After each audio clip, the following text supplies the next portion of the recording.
오늘의 성경 이야기 시작합니다. 삼위일체. 두 번째, 예수님은 하나님과 함께 계셨습니다.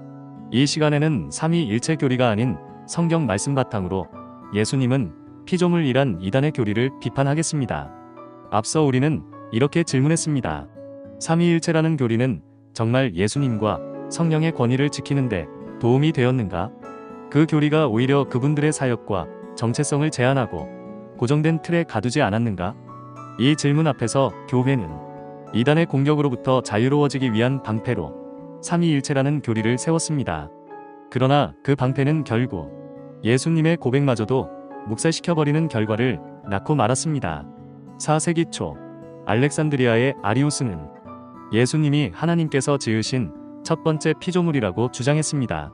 그가 펼친 아리우스주의, 에리어니즘은 세 가지 논리의 기초에 있습니다.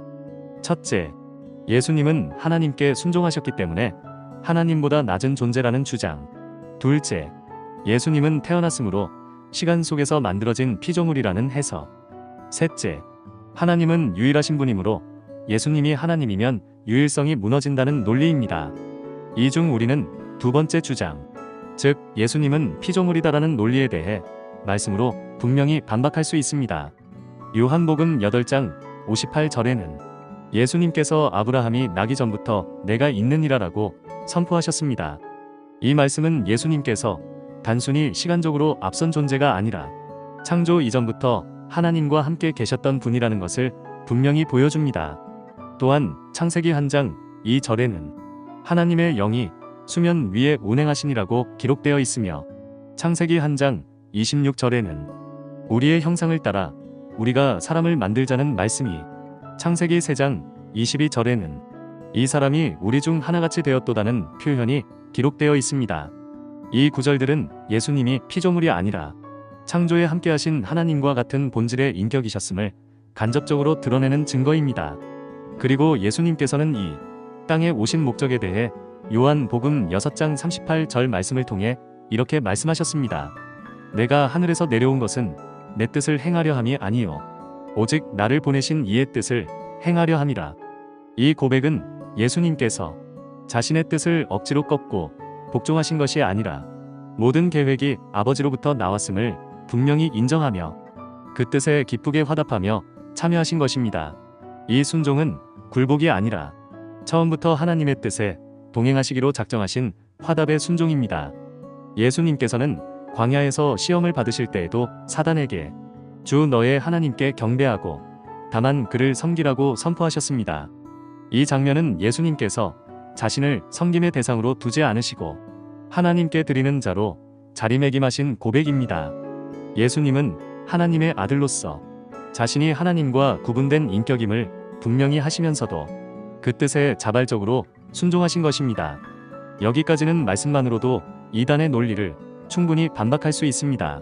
그러나 교회는 이단의 나머지 주장들, 예수님의 순종을 열등함으로 해석하고 유일하신 하나님 안에서의 위격 구분을 철저히 부정하려 했습니다.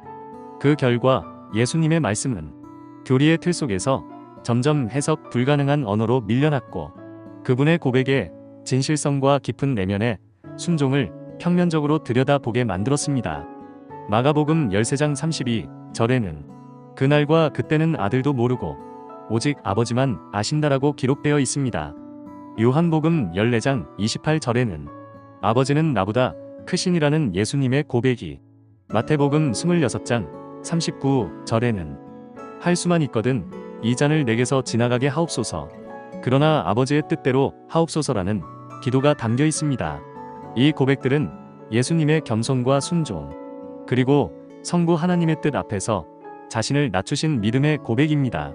그러나 삼위일체라는 교리는 이러한 고백조차 동일 본질이라는 교리적 정형에 가두었고 결국 하나님과 예수님 사이의 인격적 질서를 하나의 본질 속으로 단순화시켜 진실된 고백의 의미를 흐려지게 만들었습니다. 우리는 이단의 모든 주장에 반대하는 것이 진리가 아님을 기억해야 합니다. 그들의 논리 중 일부는 분명히 왜곡되었지만 그 끝자락만을 정확히 짚어내지 못하고 그들의 모든 주장 전체를 부정하려 하여 말씀에 없는 교리로 교회를 방어하려 했던 오류가 예수님의 살아있는 고백마저도 정형화시키는 결과를 낳은 것입니다. 예수님의 고백은 살아 있습니다. 우리는 그 고백을 틀에 꿰맞추지 않고 그 뜻의 깊이와 질서를 말씀 안에서 다시 마주해야 합니다.